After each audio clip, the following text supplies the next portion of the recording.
We're at the PLC lab today, and we're going to take a field trip around it to talk about how you can use the SIM IPE to discover devices. We're going to begin by Discover Device. And so far it has discovered 21. All right, what do you see there? I see our PLC. 2080 LC50. Okay, where in here do we have a Micro 850 PLC? On the other end of our classroom. That's right, so let's go over here and see what we can learn by this. Right here is a Micro 850. Now the next question is this the Micro 850? And here's where the MAC address can come in handy, is this is on the front of most PLCs. So this one ends in 9AE3. And Amber, what does this one right here end in? It ends in 9AE3. That's right, now we know for sure that this is this Micro 850. What's the next device you have out there?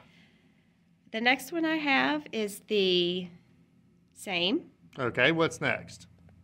Oh, again. Yeah, well, these are Micro 820s. Let's see if we can find a compact logics. And so this one is at 192, 168, 191. But how many of these do we have? Go and scroll up there. Do we have any more of those? We have another one. Yeah. So we have two. Oh, keep going. Ah, we have another one. That's right. So there's a lot of them out here. So let's stick on this one. Go back down to that one. Okay. So now we'd have to find this one. And here's where the MAC address comes in handy. What's the last four of this one's MAC address? 7AAD.